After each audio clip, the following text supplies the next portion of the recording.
Hi guys, and welcome to another episode of Marketing in the Madness.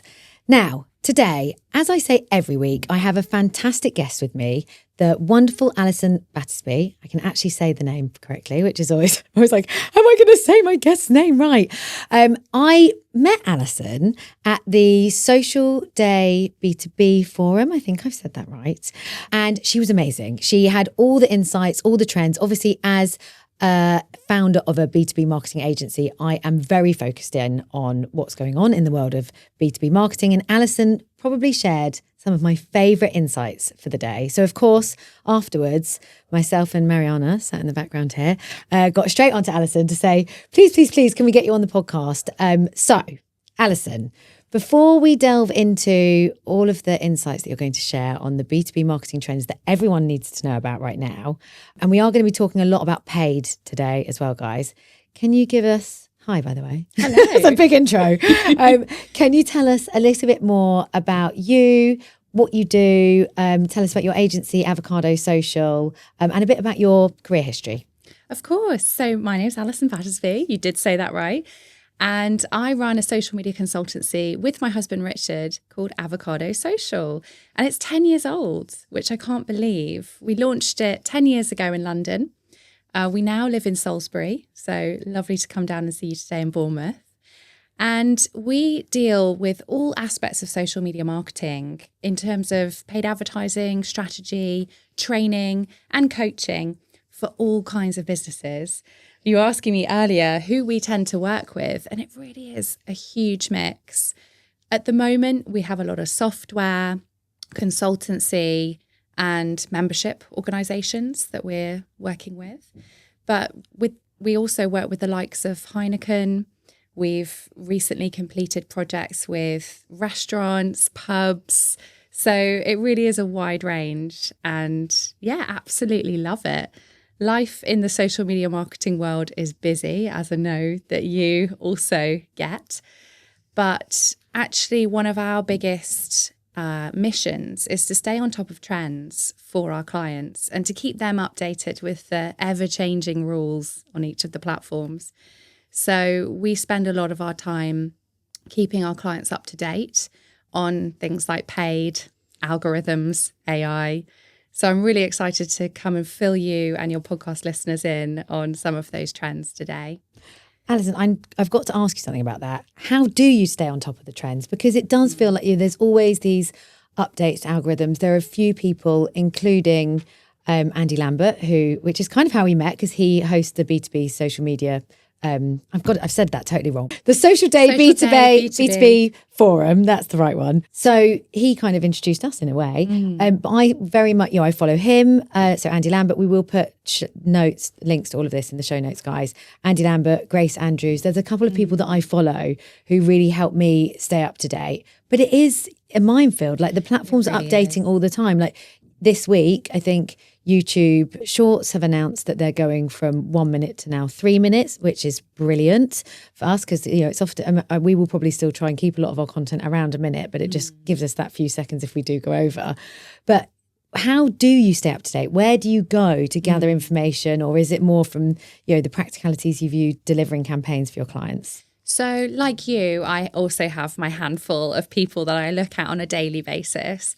I'd say a really good person to follow is Matt Navarra. Okay, brilliant. I'm part of his WhatsApp group called Geek Out Pro, which I pay for, which I think is a really interesting marketing business opportunity as well. But also, as well as that, I follow 5 or 6 different agencies that send out daily updates. One of those is also on WhatsApp, which is the Baton Hall WhatsApp alert as well. So it's really interesting. You've got people on Threads, Andy on LinkedIn. I've got my WhatsApp updates. And so I'd say the first 20 minutes of my day are usually dedicated to reading the news because so much happens in a day. We put together a monthly webinar, which is completely free, which we do for social media marketers, managers, business owners who want to stay on top of the trends. And we pick the top 10 each month that we talk through. So anybody is welcome to come along to that. And that really helps me to stay on track. If you've got that reason why you have to do it, you do it. And then because of that, I'm also able to keep all of our clients up to date too. But picking 10 each month is tricky. And actually, I try and pick the 10 which are actionable now.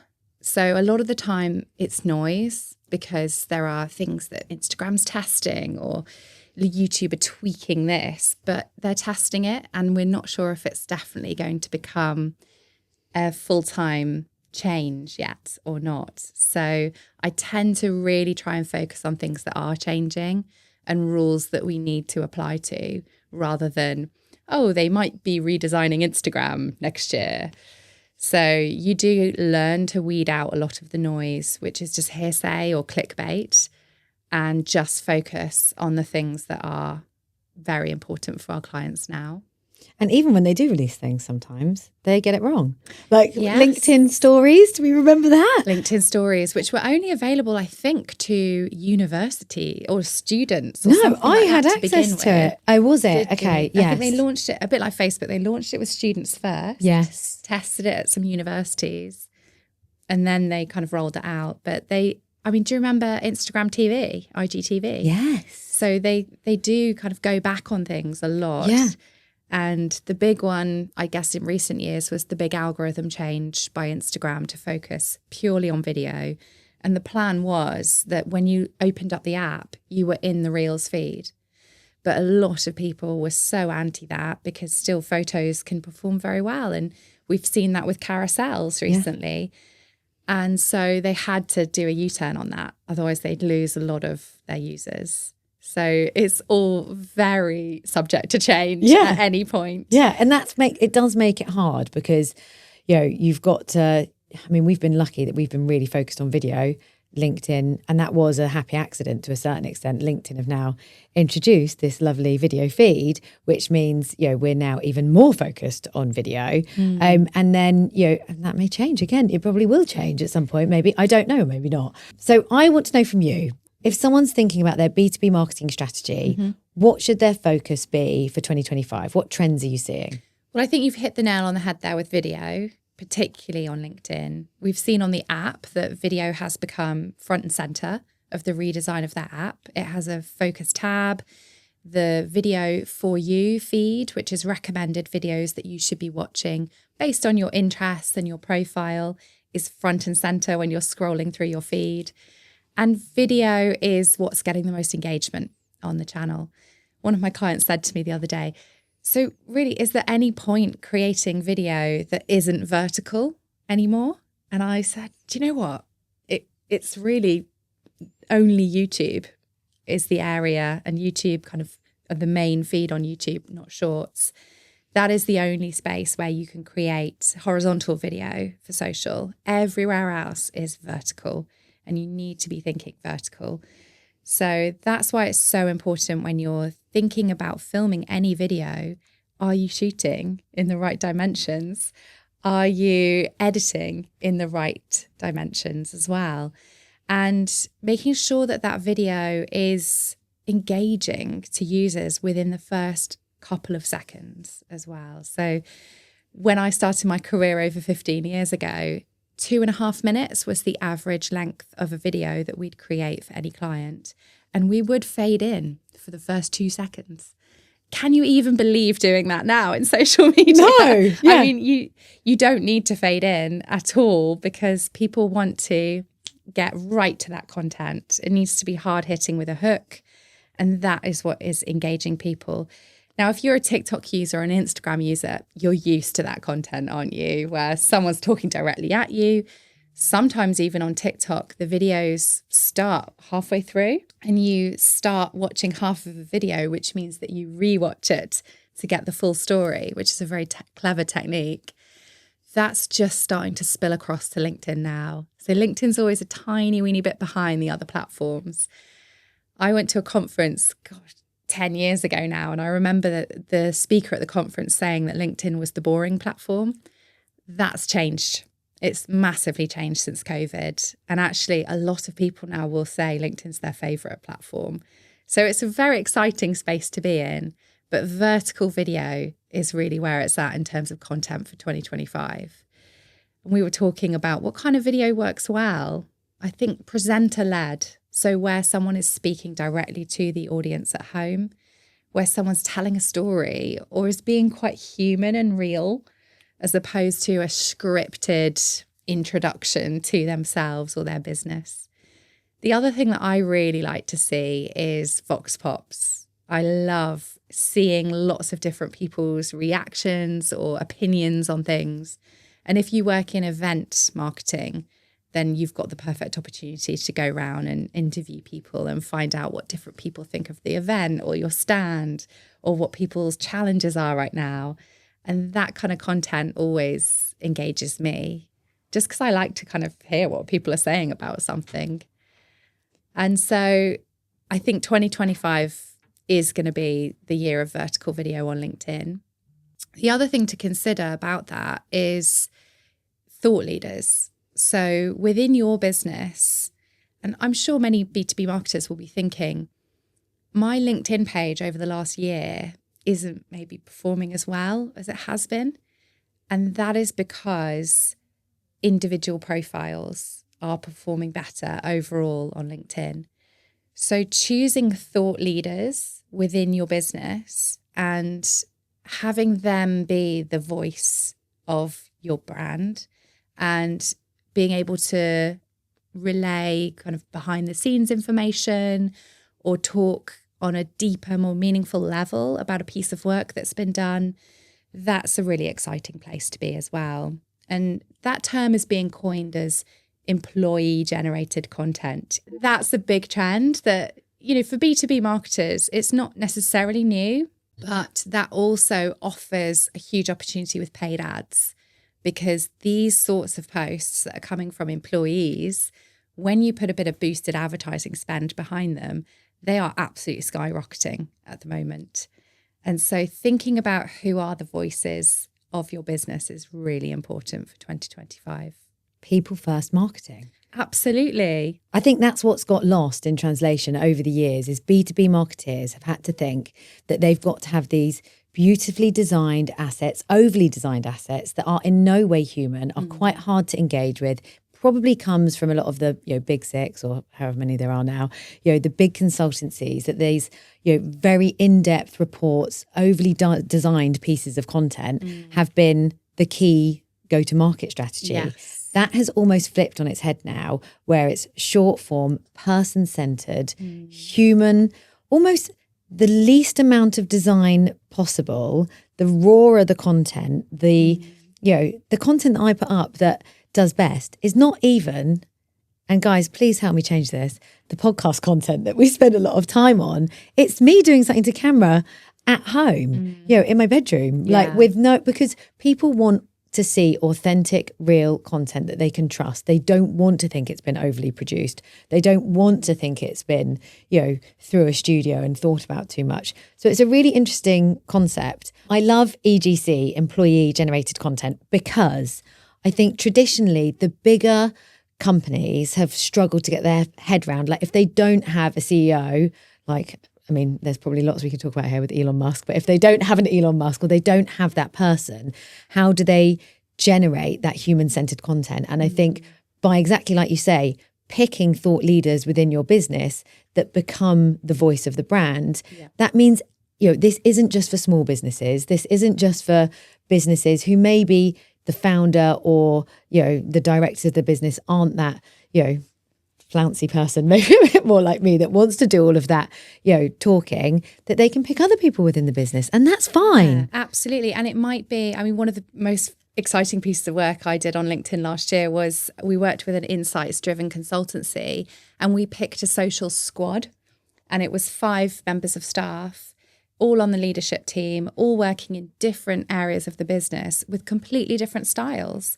You know, the CEO was quite out there, you know, used to speaking publicly, very confident, whereas we had, you know, other people in the business who were maybe a little bit, you know, more introverted, who were talking perhaps about very geeky topics of insight. And so we had those different styles. We had some that preferred taking photos, some that preferred making video. But because the 5 of them were working together at creating content in their niche that they felt comfortable with, it really worked. And overall, it lifted the brand awareness of this consultancy massively. And they've been getting clients from LinkedIn. And so having this squad, as it were, who are working as well as what you're doing on the company page, which can be the slightly more polished content, it just all works in harmony. And if a potential client looks at the LinkedIn page, maybe checks out the MD, maybe checks out the head of insight, they're going to see different content. They're not just going to see the same boring LinkedIn post that's been shared by all the members of staff. So it's taking it to the next level of telling the different stories behind your business in engaging and innovative ways that are hopefully going to, make someone pick up the phone or send an email to find out more. I personally get really bored of seeing event graphics on LinkedIn where it has the circles of the speakers' faces and then like the title, which I'm pretty sure is a Canva template that everybody has just used. And I think I'd love to see this year promotions for events which are actually talking to real people who are speaking, or the organisers who are telling me why I need to come to this event, what we're going to be discussing, and what I can come away with as well, how it's going to improve my knowledge.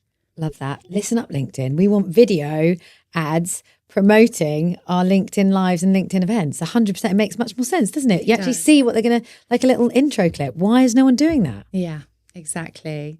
I think as well, we've spoke about this before, Katie, but your organic social is only going to take you so far. Yes. So there are so many B2B marketers that I've spoken to who maybe have dabbled with paid ads before, but haven't really invested a lot of time and experimentation in them. Or maybe there's some of you out there that haven't done them at all. And we have done them, but I am that first person that you mentioned, Heidi Face, if you're not watching, because we did it 4 or 5 years ago and we haven't delved back into it because our content does do well organically. We know how to create the hooks, the content has done okay. And we do use some pretty clever tools I promised to share you, and you're gonna share some stuff with me. I'm gonna share some stuff with you. Yeah.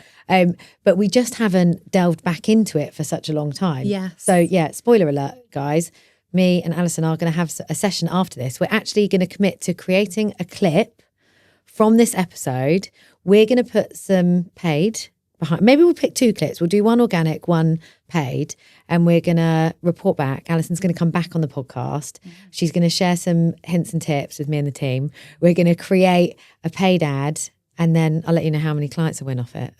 Pressure. Yeah, no, but I think it's really interesting because I think sometimes you do something, and I'm always wanting to innovate, looking at new AI tools and ways that we can get further faster. And I think us putting some paid behind the podcast content to really thinking very clearly about what the CTA is going to really help us with our growth, with our attraction of listeners, with our attraction of potentially new clients. So yeah, I'd love to learn more, well, on the podcast now as well. Yes. Like when you're thinking of in my head, it's content first, right? So you've got to get that killer content that has got the hook, that's structured in the right way, that's, more often than not in the world of B2B, there's got to be some kind of value, not in all your content, but most of the time, value-driven content is, people want to learn from you, right? So you've got to be talking to their needs, understanding the problems, responding to those problems. Or it might be timely content,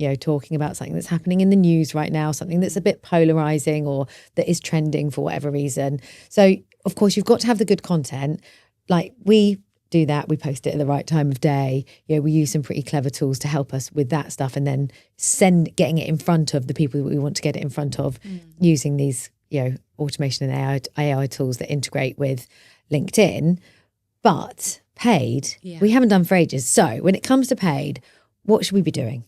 Well, I think, like you said, a few years ago you tried it, and maybe you're looking to try it again in 2025. One of the biggest changes with LinkedIn is it has got a lot cheaper.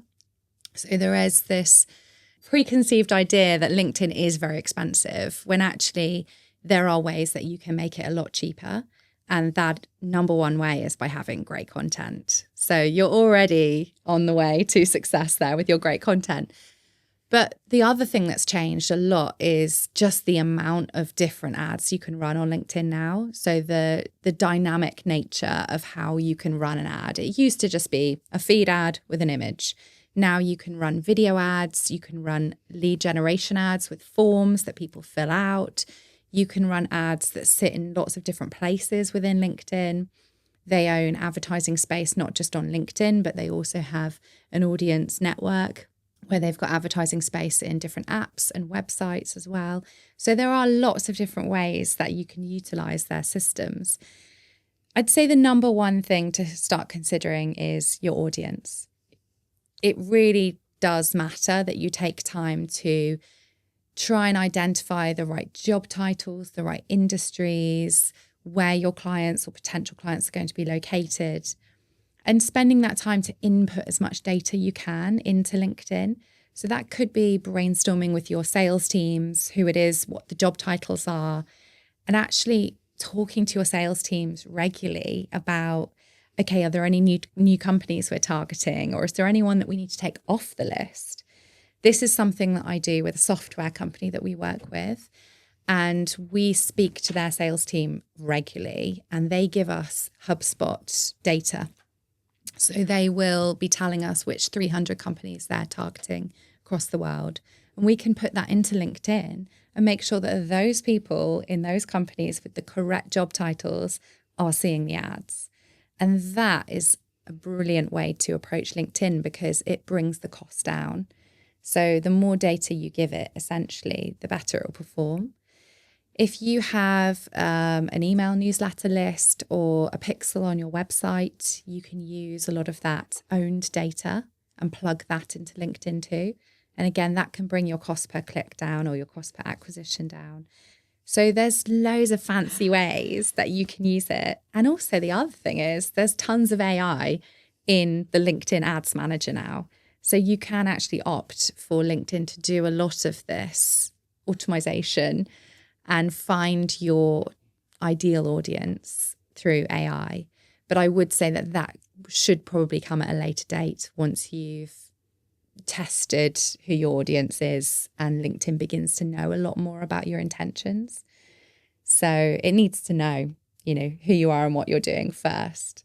So yeah, the opportunities are endless, but with a lot of our consultancy clients, where I'd say advertising hasn't worked is if you don't give it great content, if you maybe focus on one ad.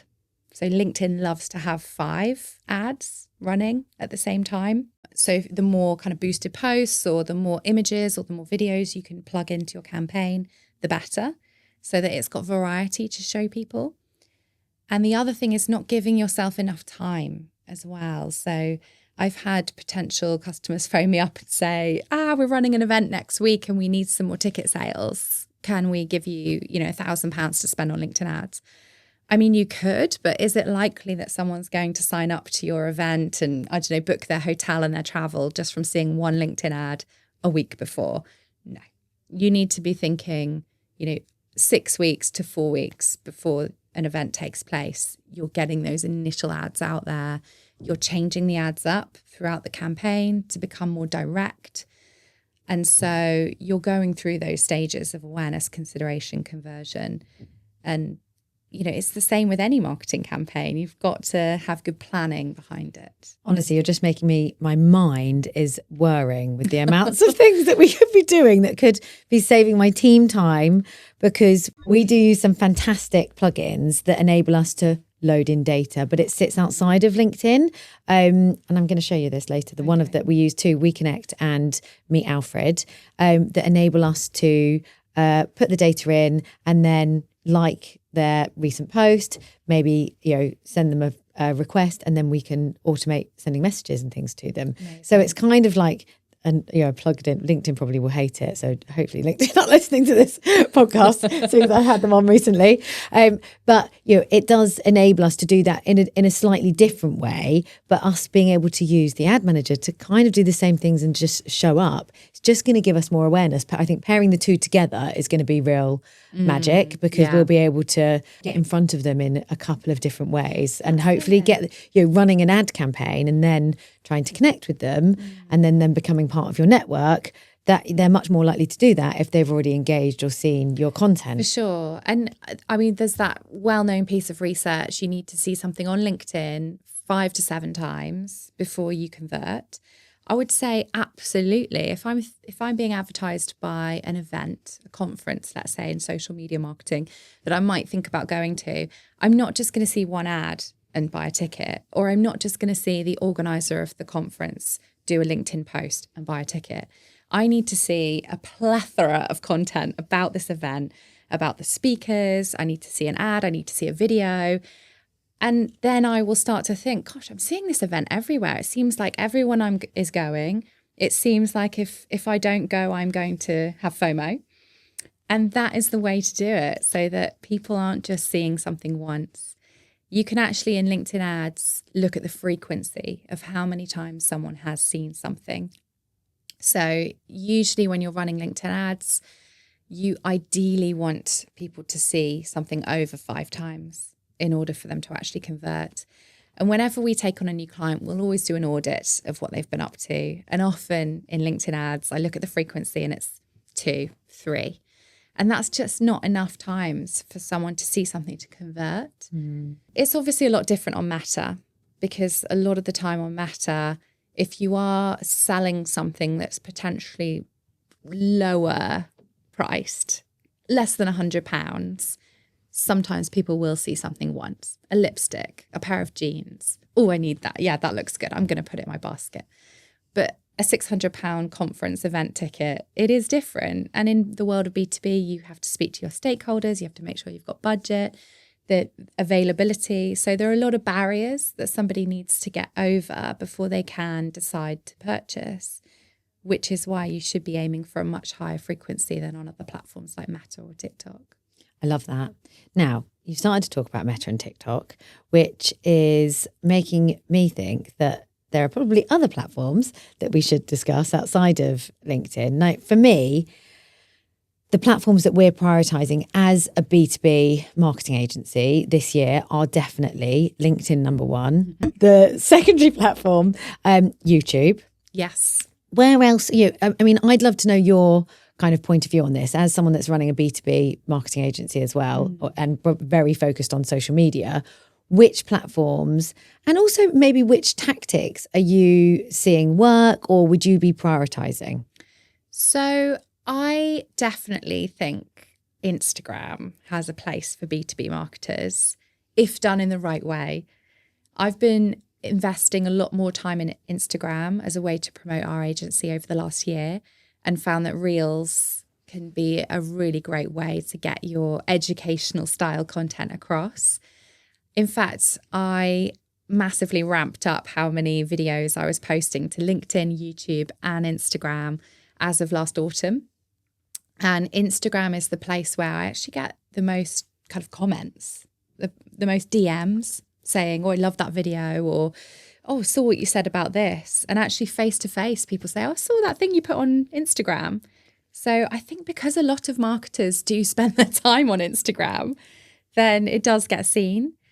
LinkedIn, I would say absolutely focus on, but that for us works better for potential new customers as opposed to engaging our current community. And YouTube for sure. I've seen, some really great success on YouTube, reaching much far and wide audiences, sort of global, rather than just focusing in on localized UK folk. So Instagram Reels in particular for me seems like a big opportunity. And if you have got a presenter at your business who's willing to present some ideas or interview or do some more behind the scenes kind of day in the life style content, that can work incredibly well. Looking at some of the big players who are doing their marketing really well, I think those that are investing in maybe 2 or 3 platforms as opposed to just focusing on one for sure works. And also, I wouldn't be spreading yourselves too thin.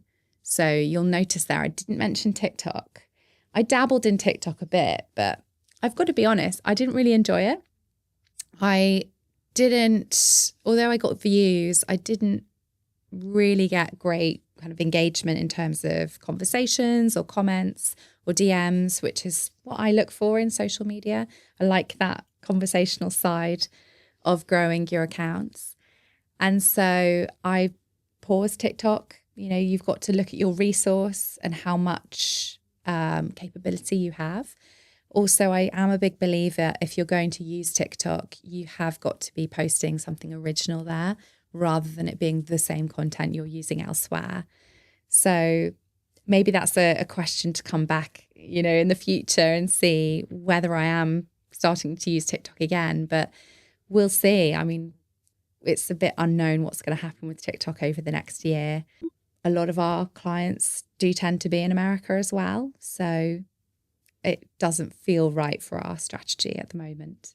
I think you're right though as well. Like, you know, we've very much got to focus on being across 2 platforms, and the guys sat behind the camera are going to hate me because I'm going to go, I really want us to do Instagram as well now. But, you know, being and that's really interesting to hear, rather than just dialing in on one, actually the ones that do better by going on 2 or 3. But I think you have got to think about, there will be some content you can repurpose. There will be some, yeah. But sure. you've actually got to be intentional about having the right content for the right platform, which is a big job when you think you've got to be consistent. You know, for me, me and Mariana were talking about this in the car on the way back from an event we were at this morning. But you know, I really want to make sure that I post on LinkedIn every day. I am going to post, you know, the valuable, good content that I like to post every single day. Yeah. And that is a commitment that I want to make to myself. Maybe not on weekends. Okay, there will be the occasional weekend post. But, you know, I've set myself that challenge, and LinkedIn is going to be a really big focus. For me, I know I've totally, by the way, dial into your comments around people being more conversational on LinkedIn. It's where I spark the most conversations, a little bit on Instagram, but I post just total. I mean, I do actually get quite a lot of messages on Instagram, but my posts are more like sharing memes or just me being drunk or with my daughter or doing something fun. There's no real value in the occasional reshare of the podcast, actually. But mostly it's, you know, behind the scenes of Katie's life. But I think you have to think about that. Like for us, you know, more of that behind the scenes fun content I think it would probably do quite well on LinkedIn, but it would definitely be better suited to Instagram. Yeah, and I think if I were a potential client of yours thinking to use your services, I want to know, what do you do at the weekend? Where did you go skiing? Which I do want to know. Yes. Where do you get your coffee from? What's your lipstick of choice? You know, that's the sort of stuff that I'm quite interested in as well. Yeah. And if you said, oh, you know, there's a new restaurant that's opened down my road and we're going on Saturday night, I want to know, was it good? Like, what are you up to? Yeah. So it's that human interest. I think when you're building a business, you do want to know the kind of ins and outs of people's lives. Maybe not so much, you know, I don't know, what memes they like or a lot of my clients do actually follow. Actually, I was going to say I do want to know what memes you like. I mean, all sorts of really weird ones, mainly about being drunk. I don't know, relationships, mental health. There's a lot, resonate. Lots of. But I think just, you know, what podcasts are you listening to? What are you reading right now? We were what saying inspires you is a theme that I think would work. Yeah, but of course, this has to be so bespoke to your business, and so this isn't going to work with every organisation. But the fact that you are the face of your brand, your agency, you build a lot of those relationships. I think you absolutely can be a bit more candid about that. The biggest engagement that Instagram gets, the most common thing that people do on Instagram, it's not a like, it's not a comment, it's not a follow, it's a DM. So DMs are where Instagram sees its most activity. So when you're posting on Instagram, you should always ask yourself, is this going to spark a DM? Now, that doesn't necessarily mean people posting a DM to you, but they could be taking your post and DMing it to a friend or DMing it to a colleague.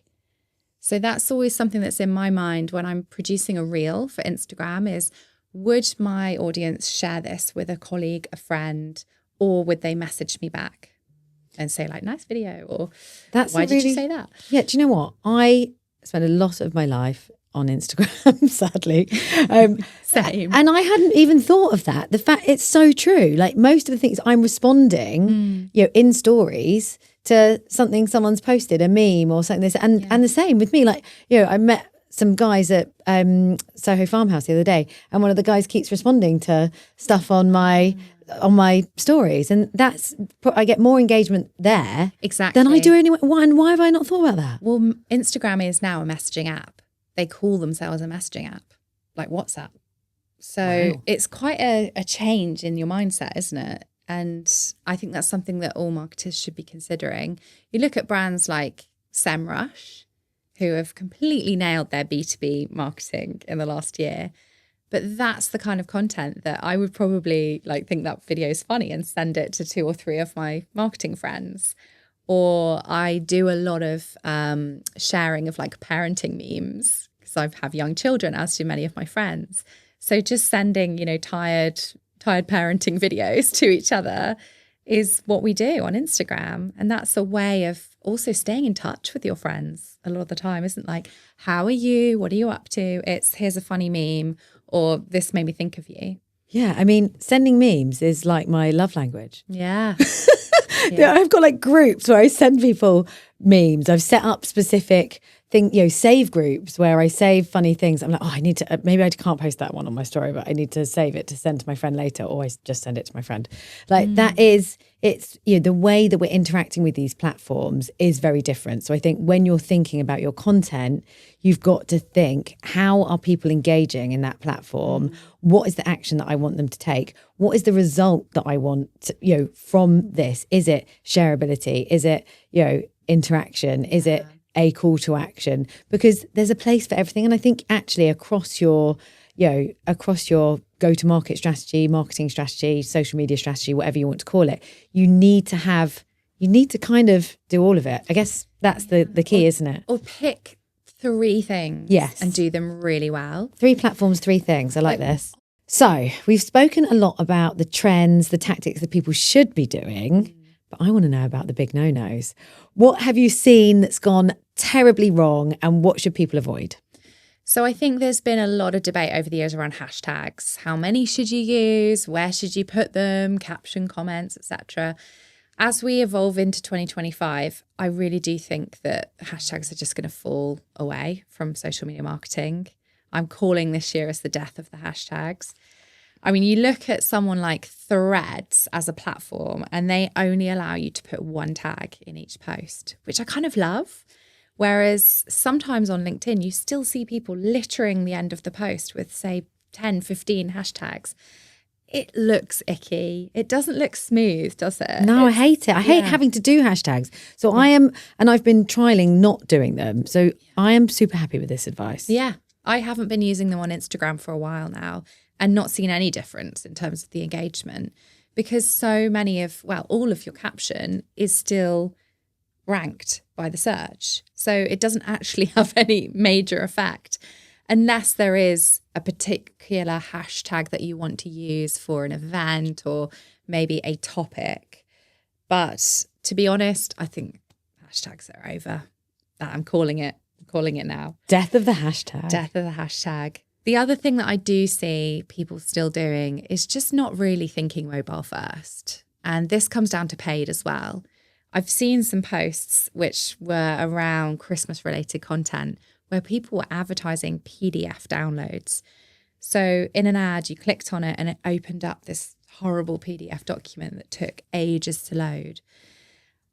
In fact, LinkedIn in particular, 64% of the users are now mobile. So you do need to be thinking, does this content that I'm linking to work on a mobile? Is this readable? Can people, browse it? Can they skim read it very easily? The dimensions, even just loading times of your website. I speak to people on a regular basis and they're like, oh yeah, we know our website's really slow and it takes ages to load. That's going to affect not only how well you convert from your paid ads, but also where Google ranks you in the search results pages. Any websites that don't work great, they're going to put down on page 2, 3, 4. So it's really important to make sure that everything is mobile optimized. Love those 2 pieces of advice. Honestly, it's obvious when you think about it, but definitely it's going to change my approach. And honestly, Alison, I've learned so much today. I literally love you. I want to live in your brain. It's lovely chatting with you. I must say, you're very easy to talk to. Oh, good. So my very last question, Alison, in fact, it might not be my last question, but nearly my penultimate question is around subjects. How do you create a content plan for your social media strategy that has got the right subjects and content themes? Well, I think it's all about where you get your sources of information about what your audience is into. So there are lots of different approaches. Some of our customers do a lot of social media listening, where they're listening to conversations and themes that are being discussed publicly in social media right now. Others are looking at data that's coming in maybe from different teams, like your customer service team or your sales team, and finding out what the challenges and pain points are of your target customers.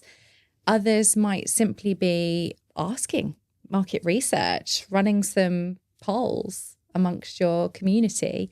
So there are lots of different ways that you can find out which topics you should be discussing. But there are also some nifty tools out there. So one of my favorite websites is called Answer the Public. And you can type in any keyword like social media marketing or meta, and you can visualize what the top questions that are being asked of Google are around that topic in the last 3 months. So that is a perfect source for coming up with blog articles or videos for your Instagram. And it's a really great way just to understand, well, if people are asking Google, then they're obviously interested by it. So a lot of your content strategy comes down to what your audience are asking right now across internet, social media, and obviously all of these forums. What I tend to do is, as a social media trainer, I keep a list of all the questions that I get asked at events, training sessions, webinars. I keep that document in a Google Doc. And when I'm thinking, okay, I need to film a video this week, what shall I do?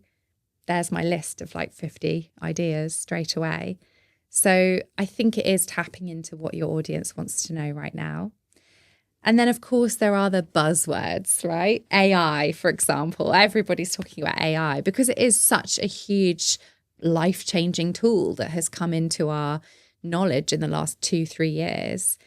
And so understanding what those buzzwords and buzz topics are within your industry means that you can make your content more clickable, more watchable, and more relevant to audiences right now. Yeah, I think it all dials back to relevancy. And that can be the problems that your audience or your prospects face and helping answer those. Or it could be things that are going on in the world, in the news, or Valentine's Day, around a certain time of year. If you can get something, or, I don't know, some celebrity doing something funny, like you can make content more relevant by dialing into trends and subjects that matter to your audience. Definitely. And I heard a really good tip the other day, which I think definitely ties in with what you're saying about human related content and stories and real people, is rather than, here's 5 TikTok trends, it's here's 5 TikTok trends that worked for me or that I used. So it's adding that personal element to your content, which can really make it much more relevant and engaging to your audience if they're already following you. That's a great tip, actually. And whenever I'm writing my content on LinkedIn, I'm always thinking that I'm talking to my friend or I'm talking to the person, and I write all my content like I'm having a chat with them. And the same, apart from now when I'm doing a podcast with you, when I'm recording content, I'm talking to the person because people want to be seen and heard, and they want to feel like you're directing your content at them like you would do in a conversation. So I think that's a really good way to think when you're writing your content. Yeah, definitely. So it was my penultimate question. But my last question is going to be, this is something new for the podcast. If you were to recommend, and you've kind of already done this off camera before, someone to come on the podcast or that I should invite on that you think would really deliver some value to our lovely audience, who would that be? So we were talking about Grace Andrews before, who I know has already been on the podcast, but I think particularly with what she's doing with Davina's podcast lately, I'd love to hear some of her recent insights. And also Sophie Miller, Pretty Little Marketer. I think watching her business grow has been really fascinating, and I'd love to hear her thoughts on building a community.